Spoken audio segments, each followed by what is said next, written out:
Hi folks, got some news on the drill press for the young blacksmith, but before I get to that I'm going to show you what I'm about to do here on my welding table.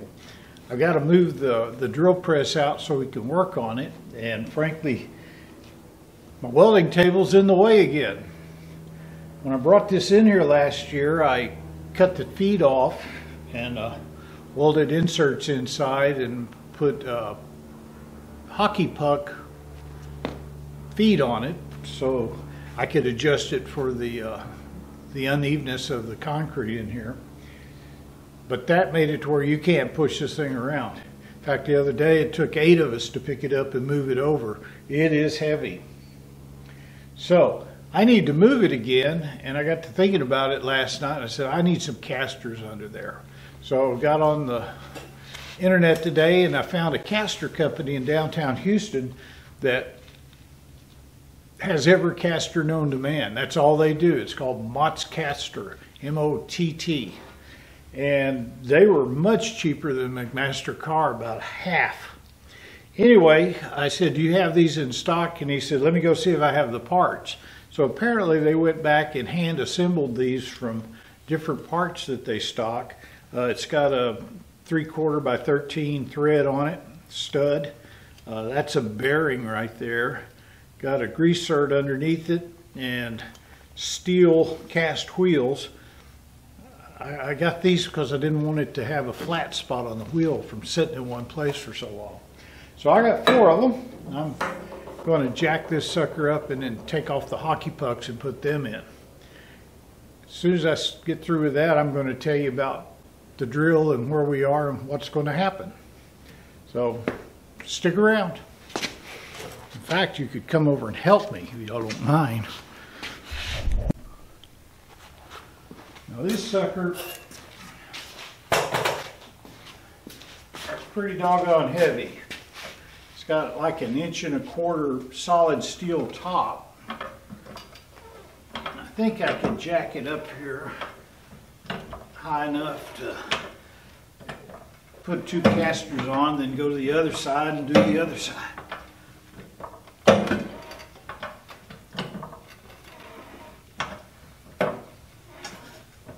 I think that's high enough.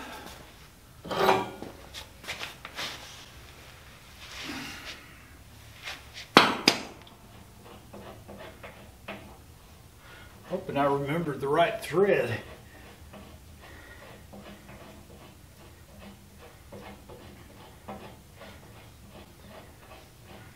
These are some bolts and hockey pucks I put together. Make darn fine feet for heavy things.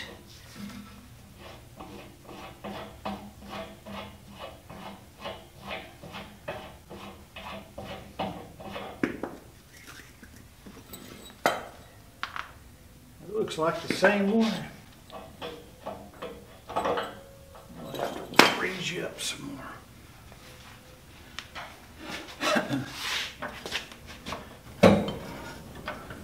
That's the way to do it. Put your fingers underneath there so you can hold it better.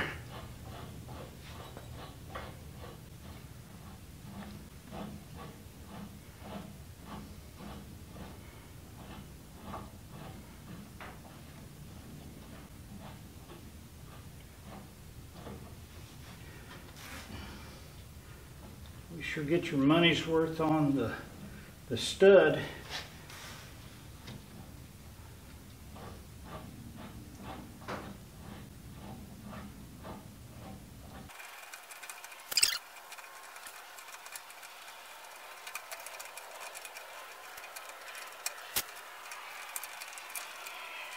That's one.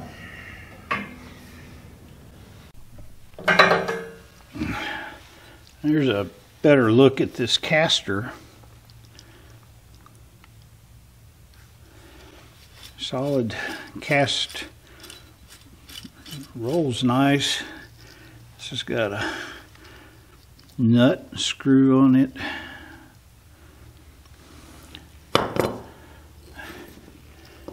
It'll last a long time.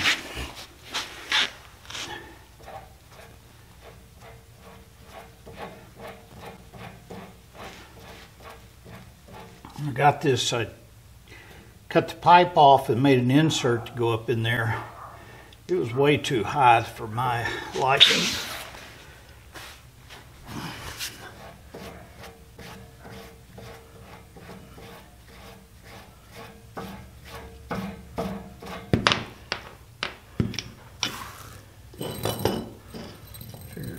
Put your finger under there.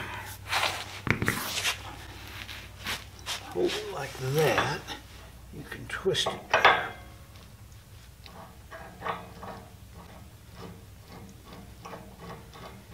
It's pretty easy.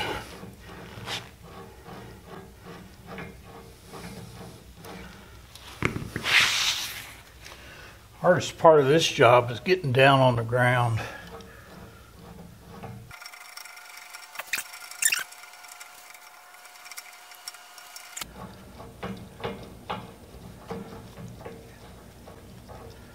Kind of picking it up and using my fingers on this nut under here. I'll be an expert by the time I get the other ones done.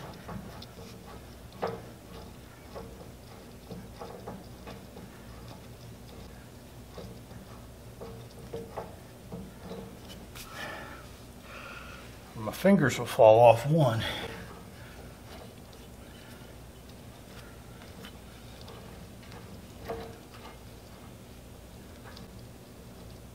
Okay, that's tight. Oh. This is the foot I made for it. It's just a bolt. I drilled a hole in it, put a cap screw, socket head cap screw in there with a washer and this hockey puck. It's been on there a year and looks in great shape.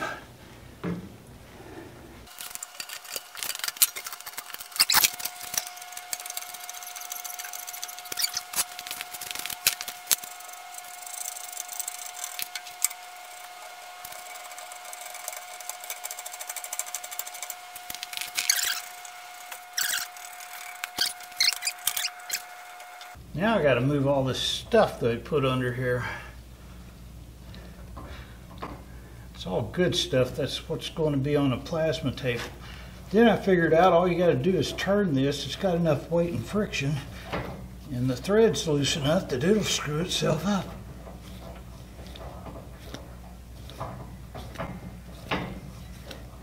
Who knew?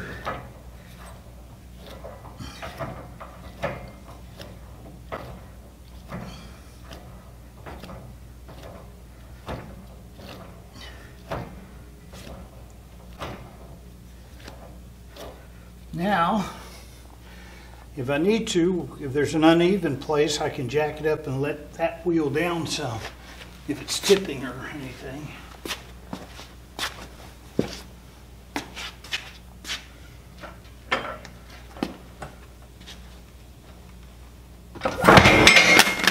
Yeah, that'll go down quick. That wasn't a mistake, that was an effort to speed up the video for you guys.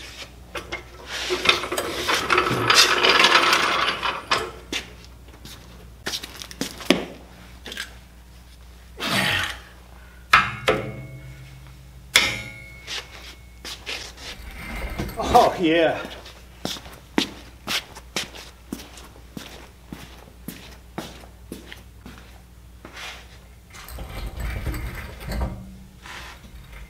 Oh yeah. Well, for the few of you that watched the end of my last video, thanks both of you, you saw that I was thinking about giving this nice Camelback drill to a young blacksmith I met. If you didn't see that video, pause this one and come over here and watch this one first. And you can see why I want to give this to this young gentleman. This is a very nice drill. I've decided to make sure it's fully functional. I ordered a brand new motor for it, farm duty, because he's got a dirt floor and coal dust and all that. I figured it'd be better if it was all enclosed. So as soon as the new motor gets here, we'll fab a bracket for it, get things spinning, make sure everything's working fine, and then Don's going to come with me. We're going to put this on his trailer, then take my tractor on my trailer so we can pick it up and go through the forest and see if we can shoehorn it into his shop. But I am going to give it to him. I called him yesterday and asked him, and he seemed very pleased. So we're going to make it happen. I went through it. Let me just give you some finer. Mark wanted some dimensions so that we could figure out where to put it in the shop. So I thought I'd take some. The table on this drill is 25 inches in diameter. The base is 22 inches wide.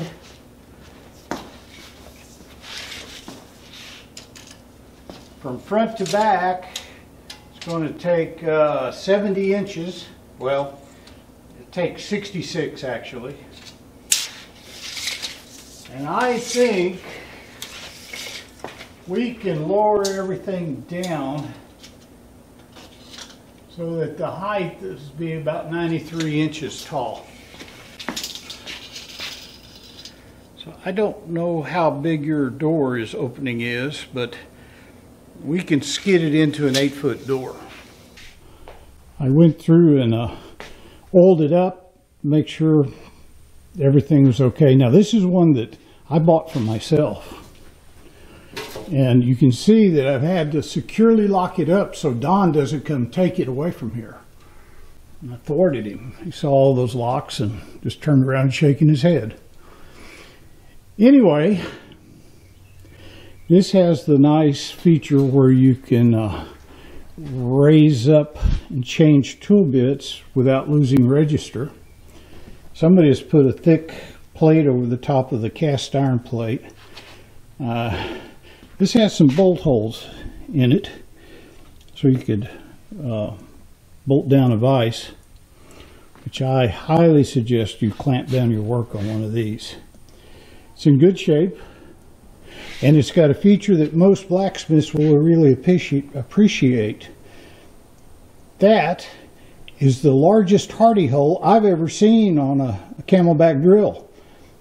I'm sure Mark can put that to good use. It's got the belt on it, and this one has got the intact back gear. Another feature is all of the drives for the downfeed are gear driven. Most of them have a belt. This is the only thing I've found that's not standard on it. It's got a ball bearing, thrust bearing down there. This one has two counterweights, one for this arm and then one for the quill, and both of them are moving freely. All the gears here. It's going to be something to watch it spin back to life. More gears for up here. Then you got your back gear. All these gears change how fast your down feed is. This is the crank to unlock this. And that goes up and down.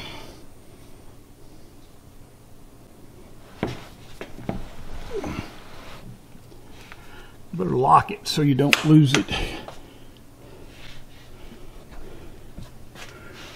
It's got the elevation for the table, and this same handle fits both.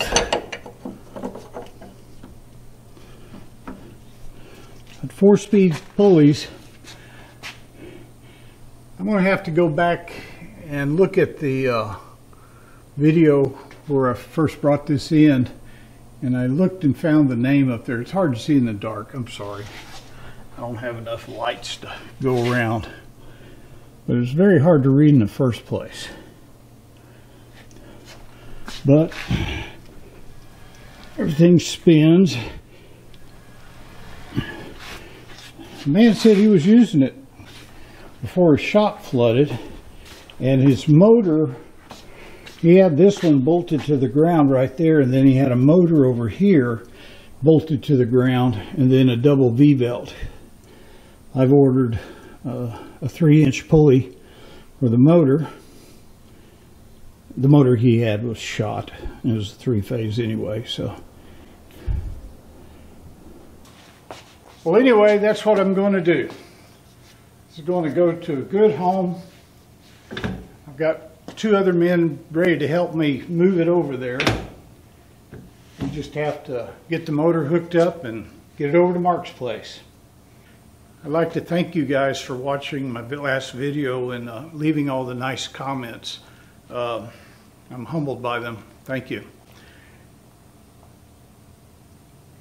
I think Mark's going to get a kick out of this one, don't you? Thanks for watching.